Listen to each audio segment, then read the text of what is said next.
Assalamualaikum warahmatullahi wabarakatuh.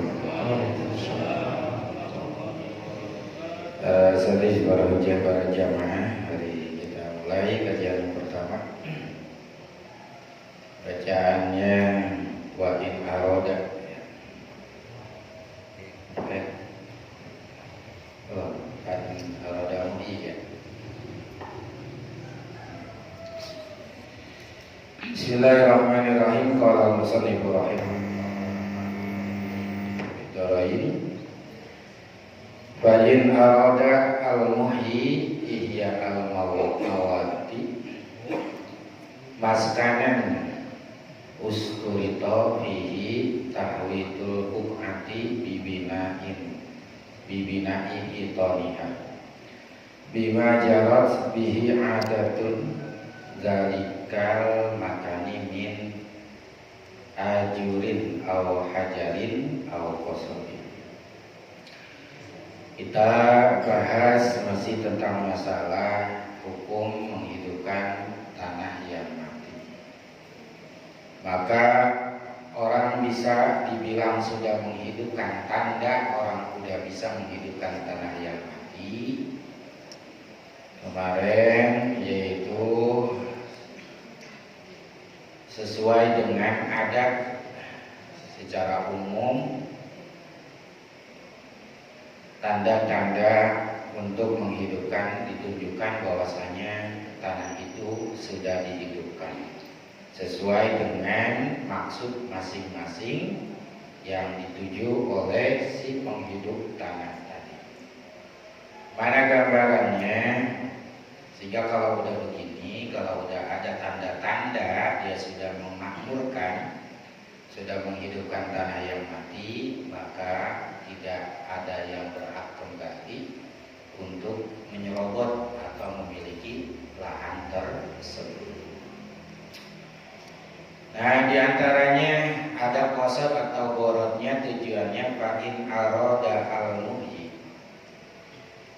Maka jika menghendaki al-muhyi, orang yang mau menghidupkan orang yang menghidupkan ihya al-mawati, tanah yang mati, yang terlantar, dia pengen hidupkan maskanan, pengen jadi rumah. Usturita, maka disyaratkan bihi, di dalam menghidupkan lahan yang mati untuk dijadikan rumah itu ada 3 syarat. Jadi pengen disebut tanah mati itu udah jadi hidup karena emang tujuannya pengen dibuat rumah, jadi hunian, maka harus dipenuhi 3 syarat, paling 3. Pertama, tahwitul buqati, dengan cara memagari bidang tanah tersebut, bibina'i hitoniha, dengan membangun, mendirikan pagarnya daripada buq'ah tadi, daripada bidang tanah tadi, bima jarat, dengan sesuatu jarat yang berlaku, bihi, dengan itu sesuatu adat zalikal makani, kebiasaan di tempat itu. Bisa jadi yaitu min ajurin, baik ya pembatasnya pagarnya dibuat dengan dengan bata, ya batu bata, gitu, hebel karama gitu ya. Au hajarin, atau dengan batu kali, gitu. Au qosobin, atau dengan bambu. Nah, itu kalau udah dipagerin, ini tanah kan panjang lebar, dia pengen bikin rumah, ciri dia sudah memakmurkan, menghidupkan dan tidak bisa dimiliki oleh yang lain, tidak disebut menelantarkan tanah. Ciri yang pertama, dibangunlah pagar seukuran tanah yang diperlukan. Ya, materinya juga sesuai dengan adat yang berlaku. Kalau di sana minimal pakai bambu, ya pakai bambu. Kalau di sana biasanya pakai batu kali, ya pakai batu kali. Kalau di sana biasa udah pakai batu bata merah, bata ya pakai itu. Gitu.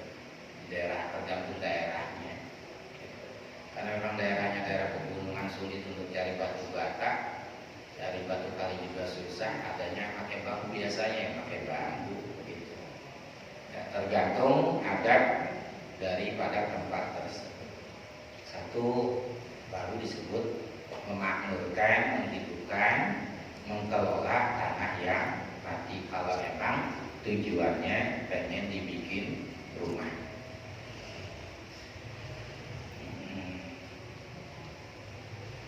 Wa usturito, dan juga disyaratkan aidan lagi ada saku bakia, ya, memberikan atap pada sebagian bidang tanah tersebut. Ya, dikasih genteng, dikasih asbes, dikasih jerami-jerami, pokoknya ada atapnya. Oh, itu tanda bahwasanya tanah itu sudah dikelola jadi rumah.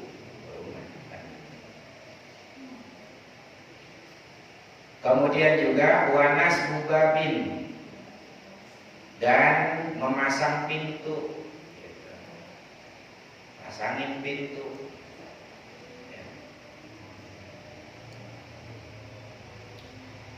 Buat rumah tersebut gitu.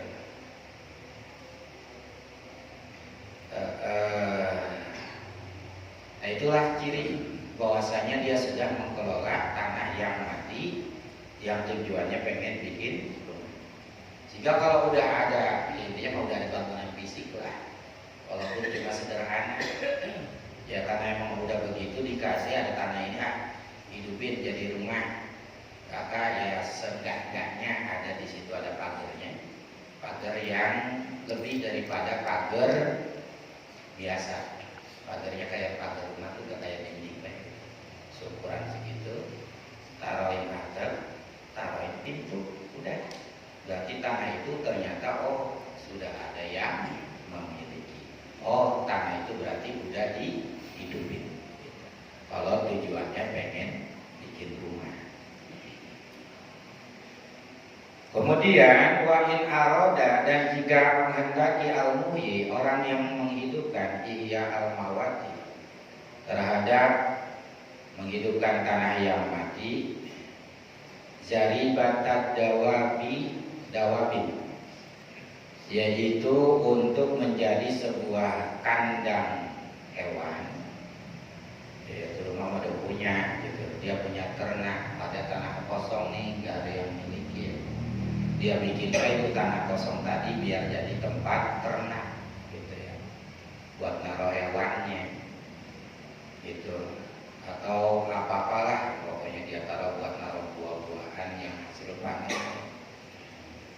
Bayakbi, maka cukup ya di dalam membuat kandang tahwitun, ya cukup membuat pagar, buat pagar, tapi duna tahwiti sukna, lebih rendah daripada pagar rumah. Ya kalau hewan ternaknya kayak bebek, ya paling setengah meter jadi, pokoknya taruhin pagar gitu. Ya, itu kalau dia punya kuda, ya seukuran kagak meloncat, itu kuda gitu.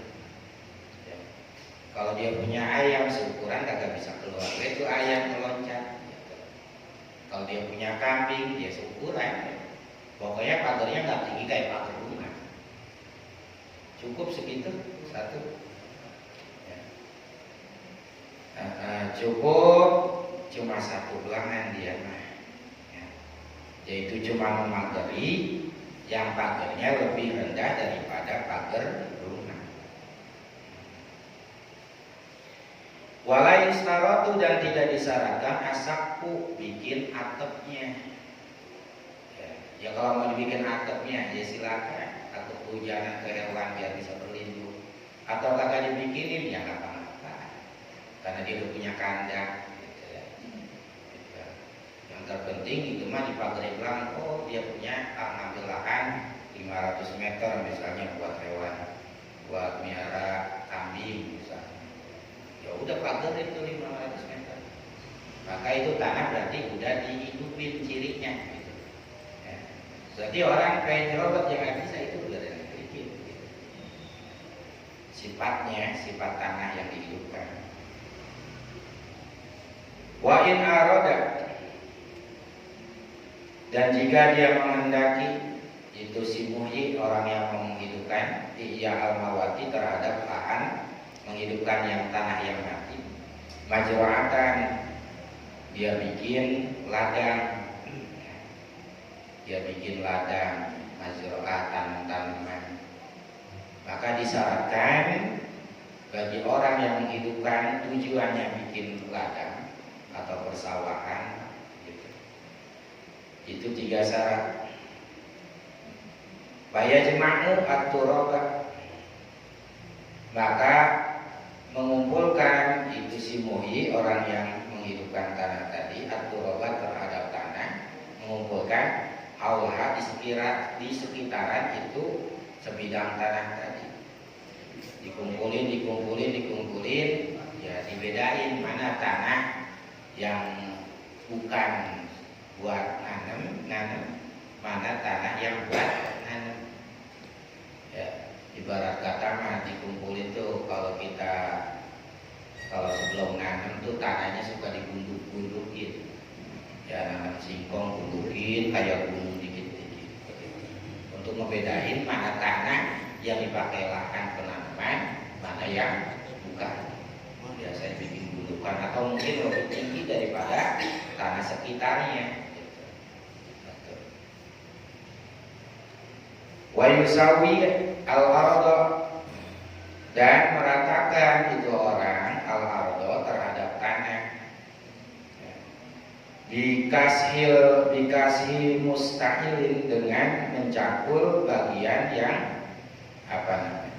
yang bagian yang tinggi, gitu. Dicampurin, ya kalau emang tadi mah diratain dulu nggak apa-apa. Pokoknya ngebedain mana tanah sekitaran, mana tanah yang bakal digunakan menanam. Kemudian diratain itu tanah, ya, dengan cara mencampur bagian yang tinggi. Wantomi munkhafidin, dan juga menimbun bagian-bagian yang berlobang. Jadi diratain itu tanah, kan kalau tanah-tanah di gunung kan agak rata, ada yang ada yang tinggi, ada yang rendah. Ratain itu tanah, ya, rapiin, ya. Yang rada tinggi tanahnya dicampurin, kemudian yang bawahan, yang legok-legok, tabel-tabelin, ya, jadi nanti tanahnya jadi rata, ya. Sehingga itu udah membedain mana tanah yang dipakai dihidupkan, mana tanah yang tidak, ya. Atau biasanya kalau dia nyari tanah dapat tuh alhamdulillah, di mana di pinggiran gunung, ya. Akhirnya dia bikin apa? Dia bikin kayak sengke dan bed gitu, ya. Pinggir-pinggirannya diceplokin biar ada tinggi, kemudian tuh tanah yang tadinya miring begitu, akhirnya jadi rata tuh tanah, gitu. Nah, itu berarti tanah sifatnya, atau ternyata itu berarti tanah sudah dihidupkan. Kalau tujuannya untuk menanam sejenis kayak padi, jagung, gitu, ya. Tuh, itu syaratnya bisa disebut, oh berarti dia sudah memakmurkan tanah yang mati. Termasuk yang ketiganya adalah watarti bimain, yaitu mengatur air lahat terhadap itu lahan, ya, mengatur air biar air masuk ke dalamnya, ke lahan tersebut.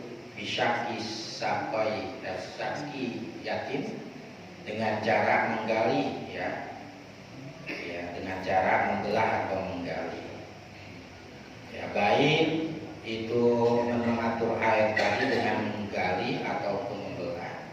Contohnya misalnya min bi'rin, dia bikin sumur, ya, dia bikin sumur yang airnya nanti buat pengairan, buat penyiraman, atau dari sungai, atau hapri konatin, atau menggali saluran air.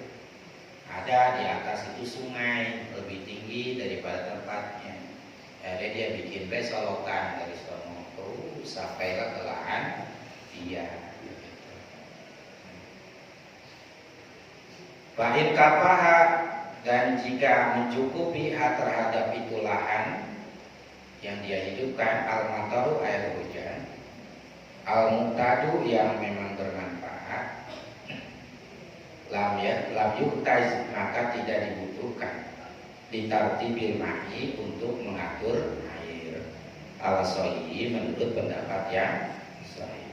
Jadi kalau emang kita buka lahan, kita garapnya tujuannya buat menanam, ya, lahan pertanian syaratnya 3, itu kumpulin tanah, ratain tanah, kemudian juga termasuk tadi mengatur airnya.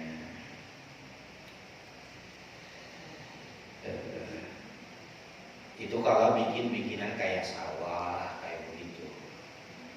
Wa in arada, dan jika menghendaki al-muhyi orang yang menghidupkan, ia al-mawati terhadap lahan yang mati, dia pengen membuat bustana, membuat kebun.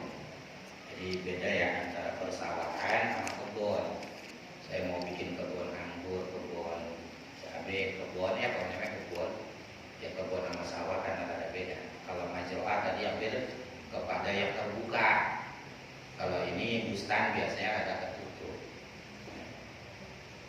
Maka disyaratkan 3 juga. Fayajma'u at-turaba, maka mengumpulkan itu orang at-turaba terhadap tanah di sekitaran daripada tempat lahan, untuk membedakan mana lahan yang dibuat kebun, mana yang bukan, karena yang bukan dibuat kebun. Kemudian watahwitu, dan memagari haula ardil bustani, di sekitaran lahan kebun tersebut. Injarot, jika berlaku bihi, dengan itu memagari adatun, kebiasaan di situ. Nah kalau kebun apa? Kalau kebiasaannya di sana biasanya dipagerin ya pagerin. Kebun pisang biasanya dipagerin, kebun cabai dipagerin, ya. Kemudian kebun anggur biasanya dikasih pagar, gitu. Kalau kebiasaan sudah kasih pagar, kasih pagar. Di daerah yang dipakai itu tadi. Wa yustaratu ma'adzalika, dan disyaratkan beserta hal tersebut yang tadi disebutkan, al-ghorsu, syaratnya yaitu harus ada tanamannya, harus syaratnya menanam alal mazhabi, menurut pendapat mazhab Syafi'i. Ya, syarat yang ketiga ini pendapat yang satu lagi. Ya, itu kalau misalnya kalau disebut orang itu menghidupkan lahan yang mati dengan tujuan membuat tanaman kebun, ya, maka tadi diratakan, dikumpulkan tanah. Kalau ada biasa disuruh pakai pagar-pagerin, dan harus ada tanamannya. Ya, tapi kan kalau dari tanaman awal mah kadang-kadang, ya kalau dari bibit mah kan belum ketahuan. Ya paling kagak kalau sekarang kalau kita nanam apa-apa biasanya diapain dulu, ya dikasih apa tuh yang plastik itu tuh, plastik hitam di tanah, itu taunya lubang tengah dibolongin, oh jadi itu mau nanam gitu. Itu aja. Sebab kalau dari biji mah, sembahyang biji mah ada sulit karena belum ketahuan pohon apaan gitu. Nah itu, jadi kalau kita menanam kayak begitu, ya. Jadi kalau ciri orang menghidupkan lahan yang mati, tergantung kita tujuannya mau ngapain. Mau bikin rumah kah, mau bikin kandang kah, mau bikin persawahan ataupun penanaman yang luas, atau membuat kebun.